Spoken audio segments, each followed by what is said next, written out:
welcome again to this week's 12 weeks of Craftmas. This is week 3, and this is Kimberly with Knit for Brains, and I was all excited to show you what I brought for you tonight. It's actually outside, but for this week. So as you know, we've been coming up with ideas that are either crochet and or knit, hopefully a project for each. Something that is pretty easy to do. You can do really fast, maybe in a couple hours, maybe in a day tops. Very simple. So we can do beginners and something that's a little bit unique and something that could be like a really good gift. So this week I am making these really cute, I think, little Hostess gift baskets. And what I'm including, I found these little pattern. I made this little pattern for a Gnome Towel Holder.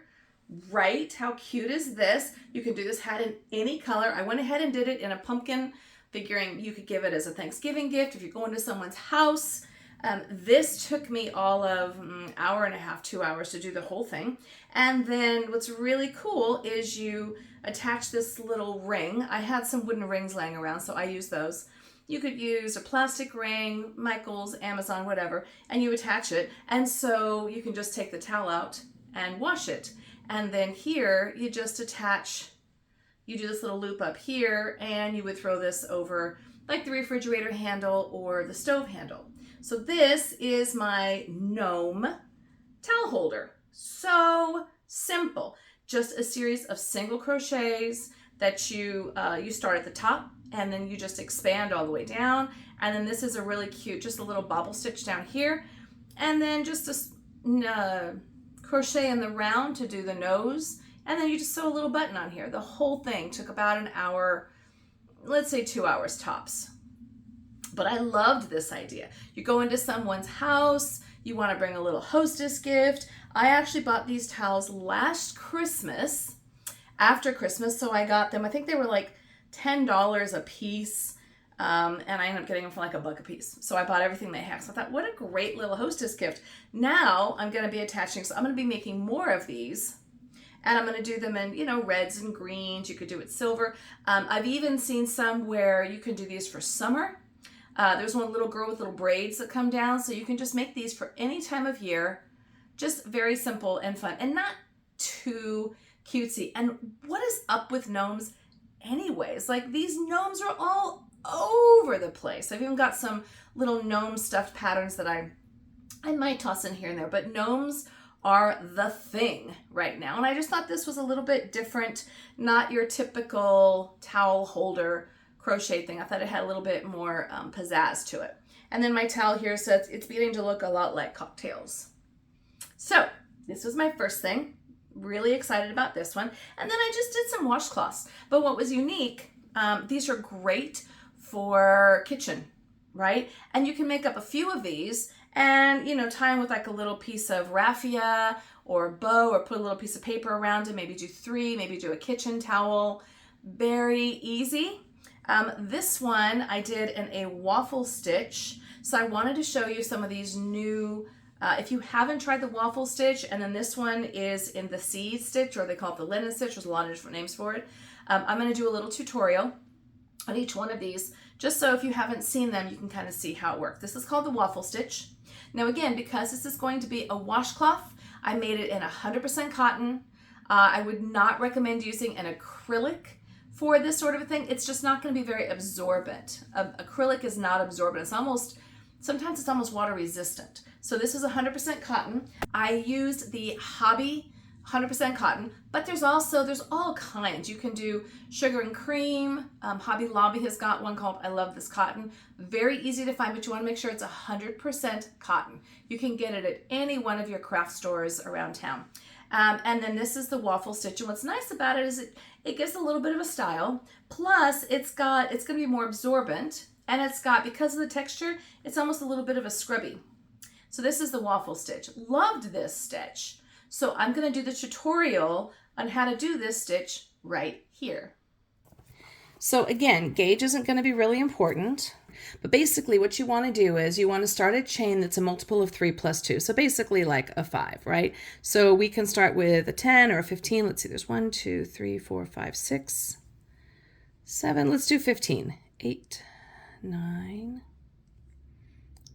10, 11, 12, 13, 14, and 15. Okay, so now what you're going to do is you're going to turn your work, or you're going to move into the next one. You're going to double crochet in the third chain from the hook. So that's going to be 1, 2, and 3. You're going to double crochet into here,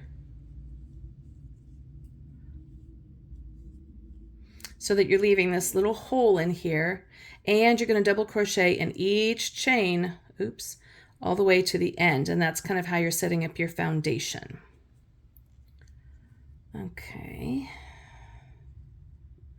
And the thing about the double crochet is, you'll see here in a minute, I'll do enough so that you can start to see the pattern emerging.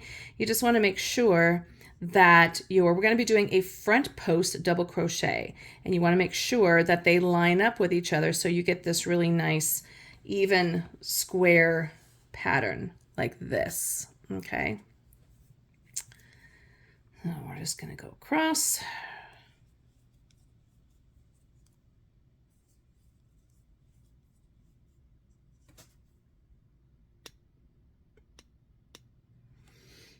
Okay, so now you can see that I just did my single crochets from my starting line, and then I just did double crochets all the way across. I'm going to turn my work.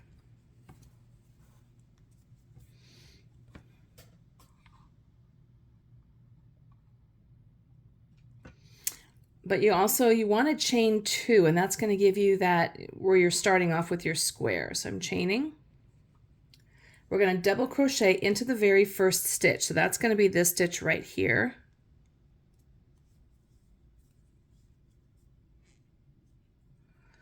And then we're going to do a front post double crochet. It sounds really complicated. It looks really cool, but it's super simple. So basically I'm going to set up like I'm doing a double crochet, but instead of going into the stitch at the top, I'm actually going into the post of that stitch. So I go through and then I just do a double crochet. So you'll see how the stitches are starting to line up. That's going to be the key. Okay, and then I'm going to double crochet. Now you can do the next 2 stitches if you want to make a square. Some people just prefer to do 1. I'm double crocheting in the next 2 stitches. Then I'm going to do that front post double crochet again. So let me show you how it goes. Get ready to do the double crochet. You're not going into this top stitch. You're going into the post of that stitch. And you bring it around, and then you do your double crochet here. 2 more into the top of the next 2 stitches. So that's going to be right here. And you want to make sure that you skip this stitch, because this stitch is where you picked up that post. So that's going to be a little tricky. That's going to, if you want to make sure that you get to the next stitch so that your work doesn't get slanted. So there's 1 double crochet, and then the next double crochet is right here. Then you're going to do that front post right here. And just like with the other stitches, the more you do it and the more you start to see your pattern evolve, the easier it is to see what you've got going on. So you see this front post double crochet lines up with that stitch right there. Okay, so I'm not going to go into that. I'm going to go into the one right next to it, right here. And I'm going to do it again, 2 double crochets, and then I'm going to move into my front post double crochet. And you can start to already see how the pattern is evolving. Okay, and then I've got 1 more double crochet right here at the end. Okay. And I'm going to chain 2, turn my work. Now I'm going to move down, double crochet into my first 2 stitches. So that's going to be these 2 right here. So here is 1.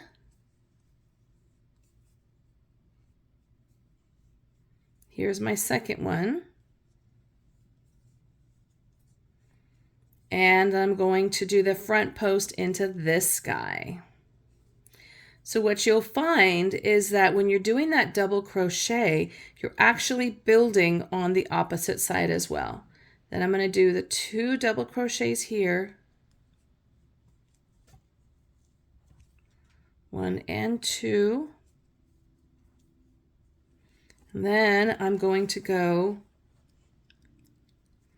right here into that double crochet, into that front post double crochet. And then we go like so. Okay. Then we're going to do again, that's the 1. We're going to go, here's 1, here's 2, and here is that front post double crochet, right? So you can see how the pattern is starting to emerge. That's what we're looking for. And you'll see that it's emerging on the other side as well. And then you just keep going back and forth until the piece is as long as you want. But you get this really interesting kind of a waffle. It looks like a big waffle, right? Now this one here, I only did 1 double crochet in between the 2, not the 2. So that's what I did here. This one I just wanted to show you just so you can kind of have a better idea of what the pattern looks like. But basically what we're talking about is front post double crochet, and then you're going to either do 1 or 2 or probably 2 because you kind of want to keep it a square. Double crochets, and then you're going to do that front post, and all you do is you just set up for the double crochet, come down, and you wrap around the top of that double crochet. So you can see right here, I start here, I wrap down, I pick this up, and that's how you get these really nice long lines that come all the way down. So this is the crochet waffle stitch. So there you have it. That is the waffle stitch, crocheted using 100% cotton. And again, you can choose anything you want. I have this blue. These are all scrap yarns that I've had laying around. This one took up not even a full skein, but you could, attach flowers. You could do it in stripes. You could do it in anything you want. Just be inventive with it, or you can keep it really simple. And I liked it tying in with the orange, so I kind of went a little bit more earthy and some fall tones as well. So some people call it a linen stitch. Some people call it a seed stitch. It is one of the simplest and yet most interesting stitches that I've come across. And it is by far a beginner stitch. All you do with this is, now in this particular one, because you have a little bit of leadway, this one is just, you chain the number that you want across, and then you do a slip stitch. And then in this particular pattern, you do a half double crochet. And that's it. Slip stitch, half double crochet. But you'll notice that the slip stitch is a lot smaller than the half double crochet. So when you go into your next row, you're going to be doing half double crochets in all of the slip stitches, and then slip stitches in the half double crochet. So if you feel like you're losing, you're not really sure which stitch to do, just look at the stitch you're going into. If it's big, that's going to be the one you're going to put the slip stitch in, because that was the half double crochet. And if it's kind of small and a little bit tight, that was your slip stitch, so that's when you want to do the double crochet in, or the half double crochet. If you just follow along with that, you will be fine. Currently, I am doing the cal, the temperature cal for 2022. I have to show you my progress on that. That'll be another video. And that is a very simple linen stitch granny square. Two of my favorites. I love granny squares and I love the linen stitch. And this one we're just changing colors because each row is a day of the month and it's based on the temperature. But in that particular stitch, I am doing chain one and then a single crochet. Chain one, single crochet. So this linen stitch, this seed stitch, is either a single crochet or just a slip stitch, and then it's going, or rather it's like a chain one and a slip stitch, and then it's going to be a single crochet, a half double crochet, whatever you want to do. The half double crochet, and again, this is also 100% cotton, the half double crochet keeps it nice and dense. And so for something like a washcloth or a towel, you're going to want something that's going to be a little bit dense. This feels very durable to me. It's going to wash up really, really well. It has a little bit of a scrubby factor to it. It's got some little bobble, so you can see that. And it just has a really cool pattern. Now, I'm going to be honest with you. I'm just going to be like completely transparent.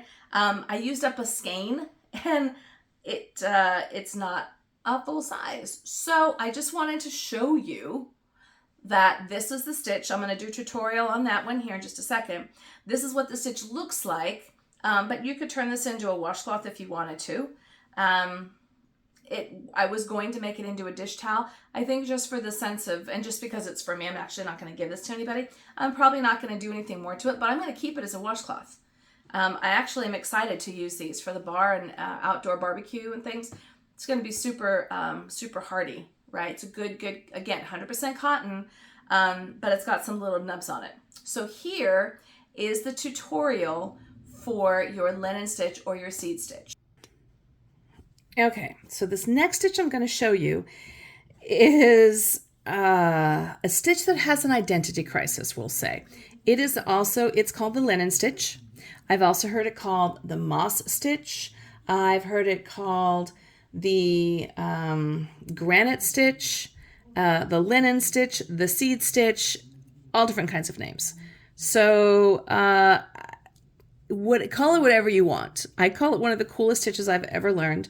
It's great for beginners, but what's really interesting, like it was actually a stitch I didn't learn about not too long ago, which is interesting because I've been crocheting for quite a while.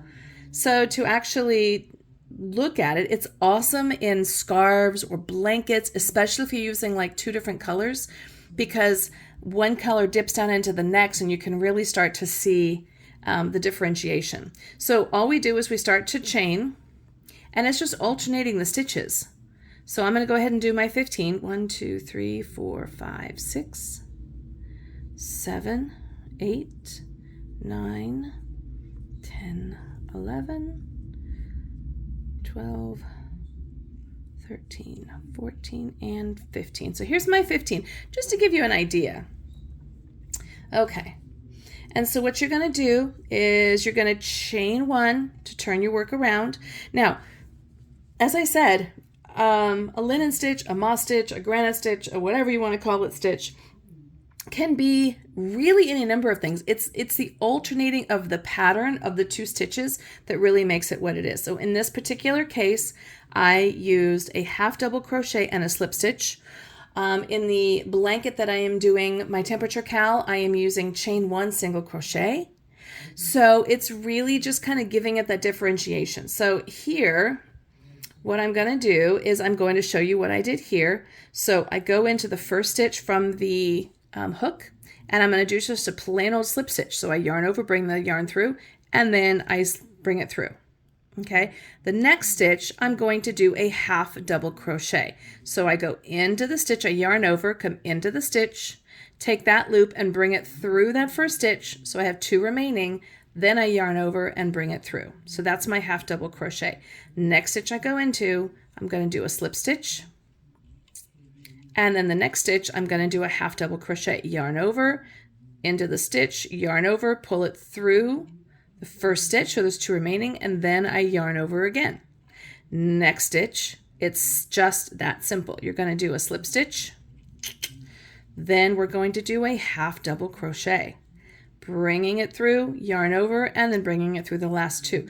Next stitch is a slip stitch, and it goes on and on and on until you get the desired size or whatever that you're looking for.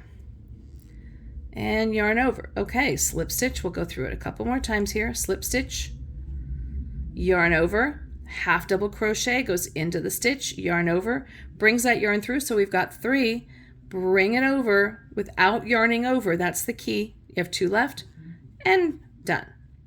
And then we're going to go slip stitch, and then we're going to go through, right?